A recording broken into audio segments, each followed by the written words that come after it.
Welcome everyone to Talk Wrestling here on NoDQ.com, as well as NoDQ YouTube page at NoDQCW. Thank you all for watching this week, as you do each and every week. I appreciate the response since the comeback started.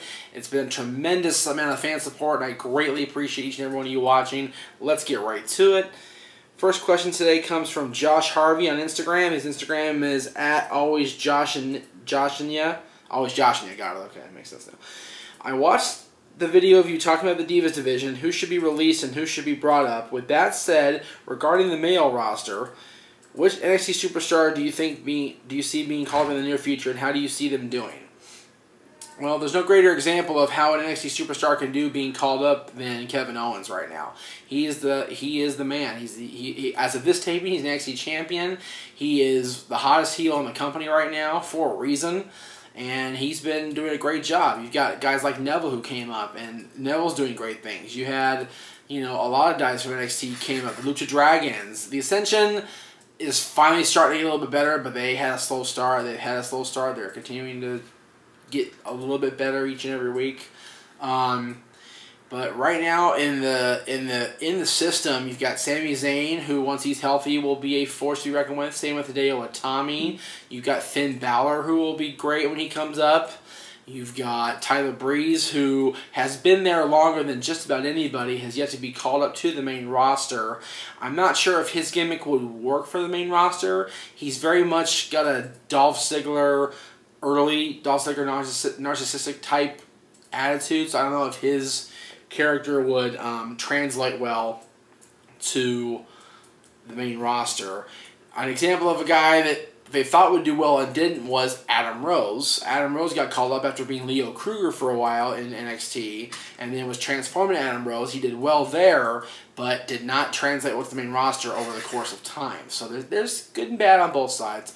Samoa Joe is a guy who made his debut on NXT TV last week, and he will... There's no question that if Joe gets the call up, he will be dominant. Samoa Joe is Samoa Joe. It's as simple as that. Samoa Joe is awesome. And if he gets a call up, he will take advantage of it. I promise you that.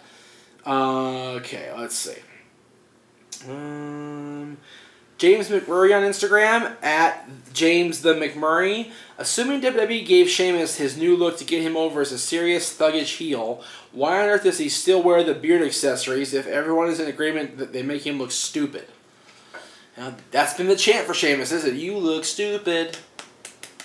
I don't know why. I go back and forth a lot about my feelings about Sheamus and how much he's been given who he used to work out with and who his buddies are in the company. But he is an impressive figure. He's a very big guy, and he's been a dominant champion when he's been champion. So I think they were trying to give him something different to sink his teeth into, but the look itself has not been very well received, obviously, by the WWE Universe. And if they ever want him to be serious again, ever want him to be a dominant heel again, he's got to fix his hair and trim the goatee. Like, actually make it a goatee, not little braided beard. Damn, I did it again. Beard things. Little, braidlets, or whatever you want to call them. He needs to have a serious look if he's going to be a serious heel, and right now he doesn't have that. Sheamus can be one of the most dominant baby faces or heels in the company if he is allowed to do so. And right now he's not allowed to do so. People look at him like he's a freaking joke, because he looks like a joke. Alright, let's see. Adam T. Lambert on Twitter, at AdamLambert95. No, I don't think it's Adam Lambert from American Idol. I don't think it's the same guy. Do you think Harper and Rowan will ever be tag team champions? And do you think WWE dropped the ball with the Wyatt family? Yes to both. Yes, Harper and Rowan will be tag team champions, especially with this new push they've been getting the last couple weeks. They will be tag team champions down the line, I have a feeling. They were tag team champions in NXT when they were part of Bray Wyatt's family. Now that they're on their own, so to speak, the sky's the limit for both these guys. I like Harper.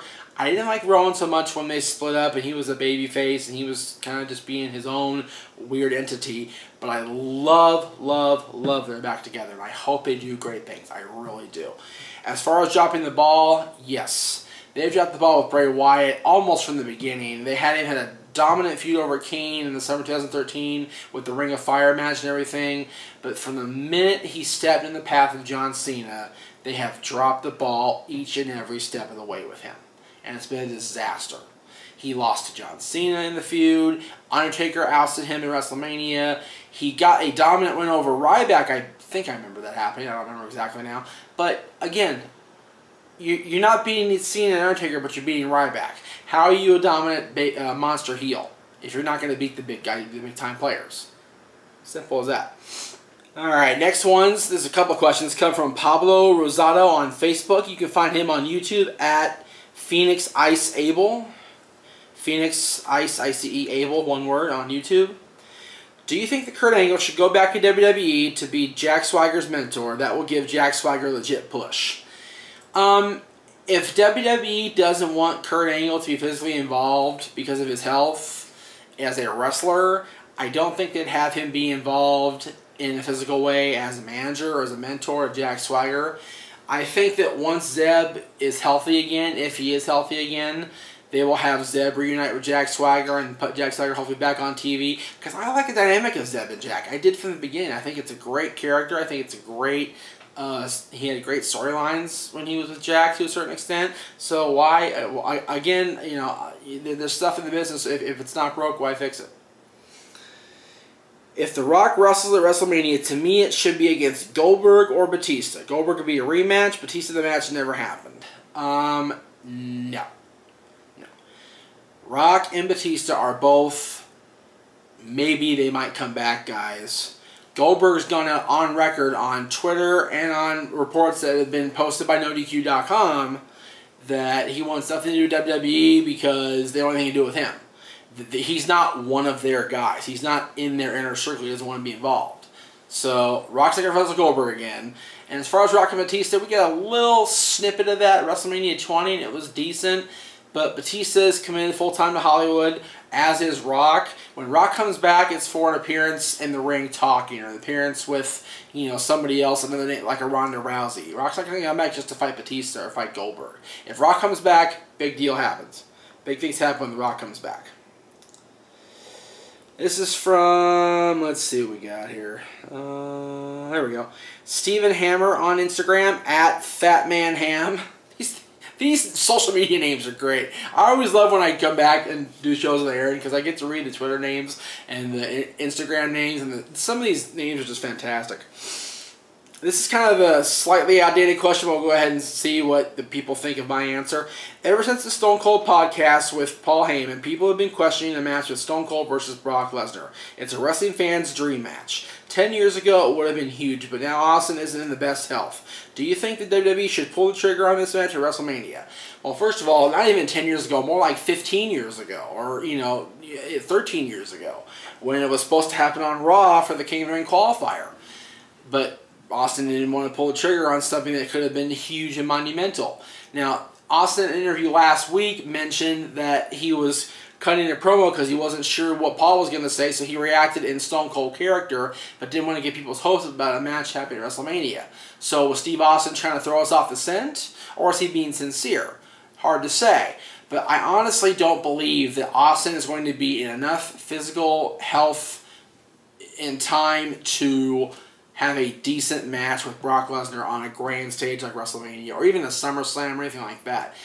Austin's time is up, guys. Brock is going to come back for the Japan show on July 4th, dominate Kofi Kingston, as we talked about on the Money in the Bank Predictions show last week with Aaron, and he's going to kick ass, and that's what Brock is going to do. And to feed Steve Austin to him would be dangerous for all parties involved. Alright, final series of questions comes from our buddy Greg Cherry. He's got 3 questions for us today. Greg, thank you as always for submitting questions to the show. It is appreciated. You're one of the biggest supporters we've ever had of this channel, so thank you very much, Greg. Don't forget to check out his channel for his game show, Luck of the Draw. You can look it up, Greg Cherry, Luck of the Draw on YouTube. He's got a great show coming up on Flag Day, I think it's this week, so check it out. What do you think of Lucha Underground's unique presentation of their show? Well, I gave Lucha Underground a chance 2 weeks in a row, the last couple weeks here. I love their in-ring work. Their in-ring product is awesome. They've got guys like Jack Evans and girls like Eva Lise, and they are really great in the ring. But the stuff in the office and the stuff in the locker room is just hokey as hell. It reeks, reeks of Mexican soap opera. It's terrible.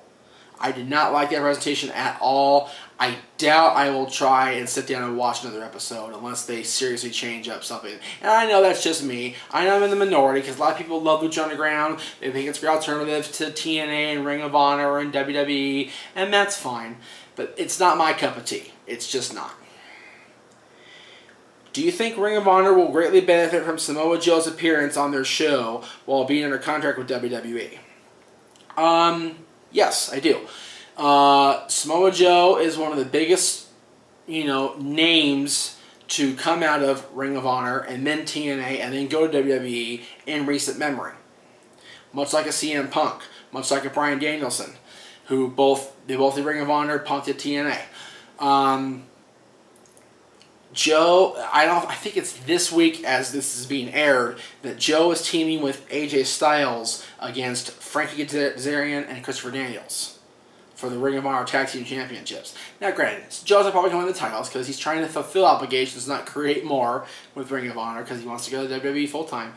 But that match will steal the show because you've got 4 of the best to come out of Ring of Honor and TNA combined in the history of this business. Those 4 guys are unbelievable.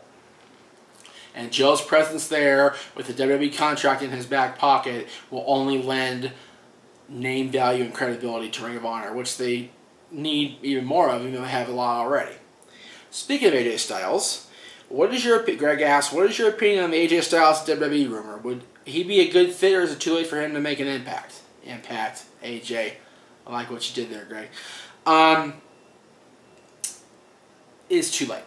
I take it back. It's not too late. But AJ is committed to Ring of Honor and New Japan Pro Wrestling. He told TNA he doesn't want to do the TNA Hall of Fame because he's committed to New Japan and Ring of Honor. Why would he go to WWE when he's happy doing what he's doing? He's very happy making the money he's making and the titles he's winning. So why bucket? Why fix something if it's not broken for him? He's happy. Let him be happy. Again, Greg on YouTube, Greg Cherry, the show is called Luck of the Draw. It's on his YouTube channel, featuring episodes of Luck of the Draw and other videos. He's been on my channel a couple times when I was back in Pennsylvania with him and his wife. They're awesome people, so check out his show, Luck of the Draw, and we will see you next week right here at this very desk for more episodes of Talk Wrestling.